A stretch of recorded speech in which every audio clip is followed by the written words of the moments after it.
Today, I'm going to quickly finish up this chapter 6. So in chapter 6, we talk about a special rigid body problems, which are called the truss problems. In other words, the rigid body become a connection of all cylinder members. Typically something like this. Okay, so look at each layer. That's called the truss structure. We introduced two methods to calculate the internal forces for truss structures. The first method is called method of joints. So by using this method of joints, you can calculate all member forces with a given truss. Although it takes longer time because you really have to look at almost pretty much all the joints. By picking up each joint, you can find out two equations. Okay, and the reason we only have two equations because joint is just a particle. There's no length. So that's why for two-dimensional truss problems, for each joint we can have two equations to help us out to calculate the truss, the member forces. Okay. Very importantly, I would like you to understand at least these two scenarios. If a joint connect two members, and these two members form an angle with anything except 180 degrees, if that's the case, both members are having zero forces. Okay, so that's what I call case 1. And if you see another case having three members connected at a certain joint, in addition, two of them are in one line, one straight line, then the third member, only the third member, should have zero force in it. Okay? And of course, if you want to know the other two, they are having the same force magnitude but in the opposite direction.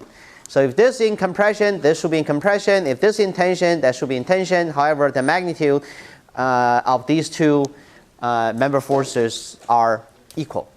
Okay, so these are two special cases. We don't use these too much, but obviously this is very easy to recognize. If you have 4 members or 3 members with additional force acting on this one, 2 of them in one line, the other 2 in another line, then this equal to this equal to this, but they are always in opposite directions. Okay? The second method we introduced is called method of sections. By using method of sections, we can easily calculate sum of the member forces if you can make a complete and smart cut. So in other words, if we are interested only in a few of these members, and then you can make this complete cut, and then you can look at either the left side or the right side, doesn't matter, but you just need to pick one of these two sides. And I did talk about one example. This is the one I talked about last time. And if we are interested in calculating FH, GH, and GI, so obviously you can make a complete cut passing through 3 members typically, and then you can look at either left side or right side. And typically we pick a side with less forces involved, and that's just easy. Okay, it doesn't mean by picking up this side, you cannot solve the problem. You can still solve the same problem, just take a little bit longer time. Because this time you have 6 forces, for example, right? If you look at this one, there's only a few. Okay? After you make the cut and you find out the free body diagram, and for this problem, they pick 3 moment equations. If you would like to do this, it's not a problem. It's relatively simpler. But if I were solving the problem, I don't want to think about that deep. In other words, I can just simply write down the 3 equations as the first one, collecting all the forces in x direction, set equals 0. And the second equation, collecting all the y component of forces, set equals 0. And then the third equation is a moment equation. Okay, so it's not that bad, in fact. Although, if you are picking the moment at point H, where's point H? Here. And point G, and the point L, of course you can solve the problem.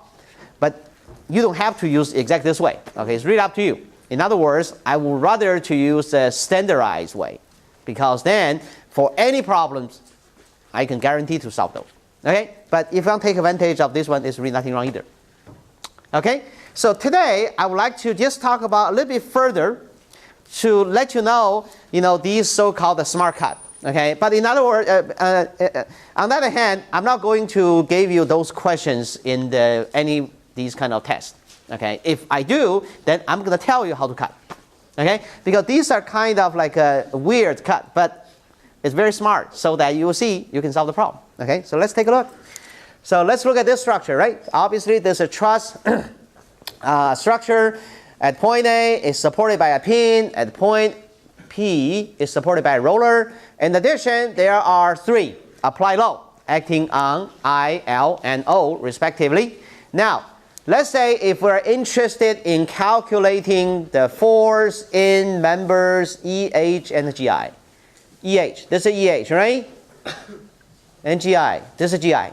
Okay, so if we need to calculate EH and GI, then as a first thought, I would like to cut just straight vertically and then split the structure into 2 parts. But then there's a problem, because now you are cutting 1, 2, 3, 4. In general, you cannot solve the problem. Because when you make the complete cut, you are going to have 4 unknowns, right? So each slender member provides internal force, altogether 4 forces. And no matter you are looking at the left side or looking at the right side, you only have 3 equations. So you make this cut, complete cut, it doesn't solve the problem. Okay? Now, what I'm going to do is to make this cut. Okay? So it doesn't matter whether you have the straight line cut or curve.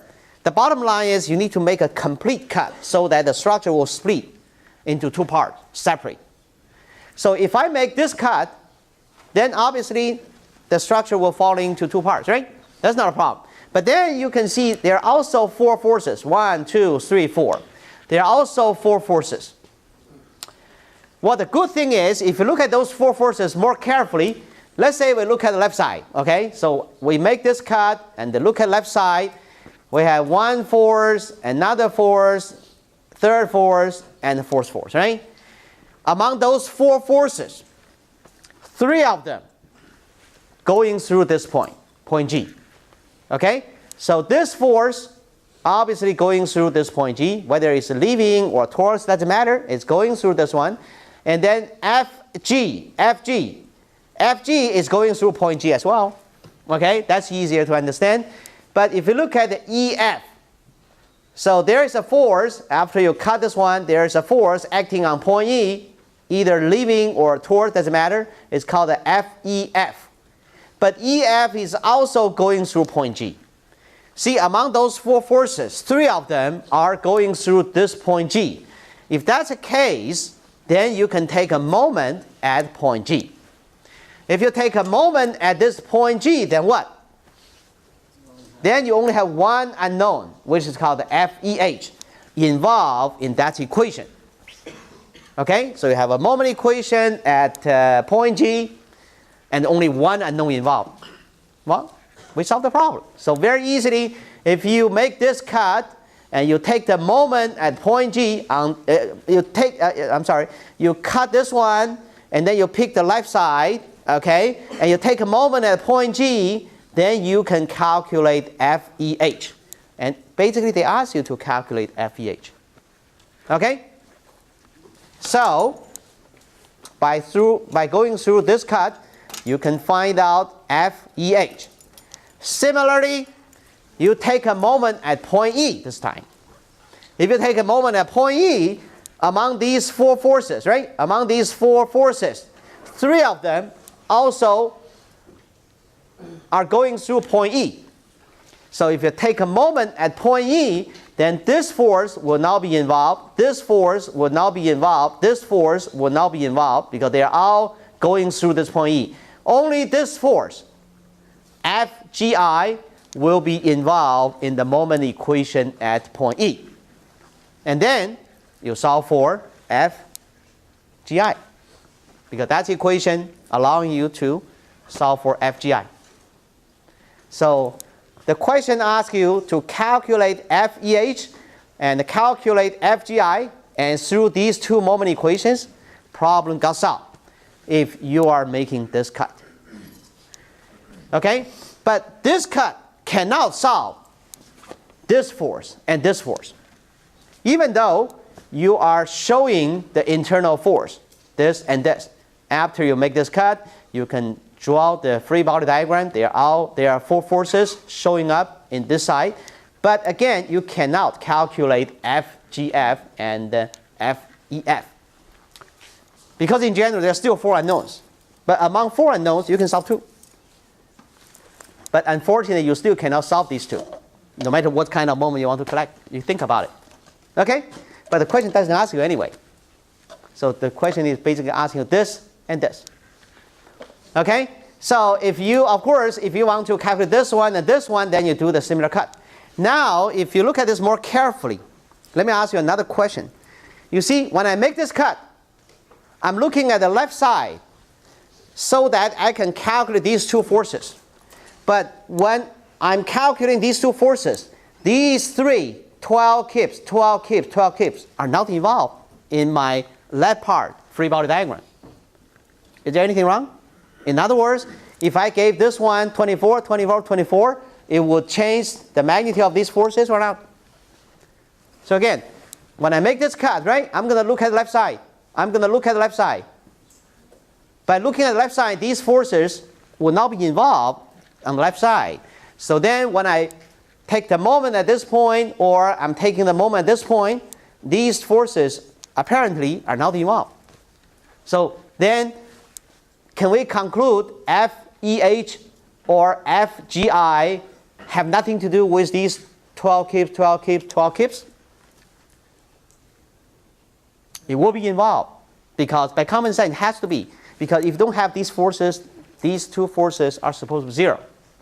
If you have these forces, then it's going to increase. If 100 kips, 100 kips, 100 kips, it's going to increase, of course. But why, when I'm collecting the moment at this point or collecting the moment at this point, these 3 forces are not directly involved?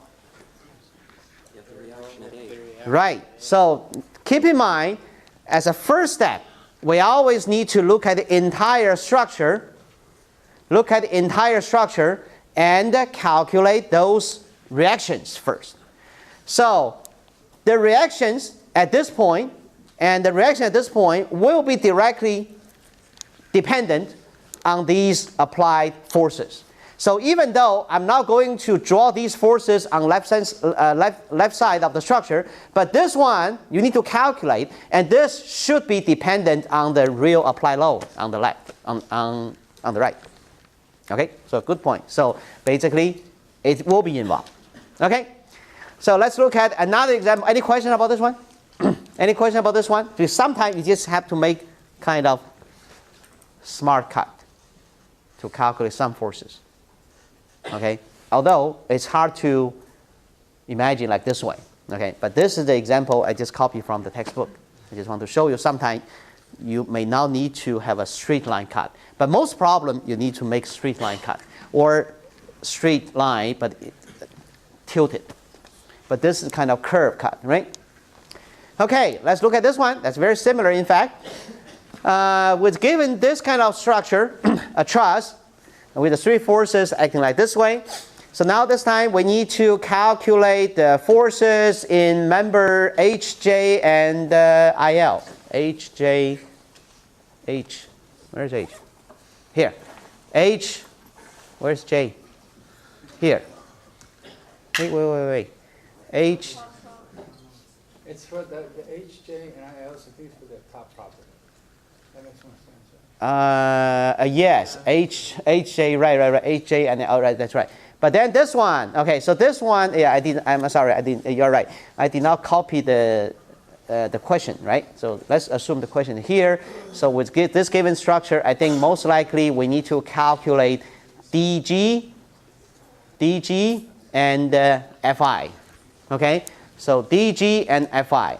So again, if you need to calculate the member force DG and the HI for this given problem, so then if you make this horizontal cut, for example, right, it doesn't solve the problem because you have 1, 2, 3, 4 members or internal forces involved. In general, you have 3 equations. It doesn't work.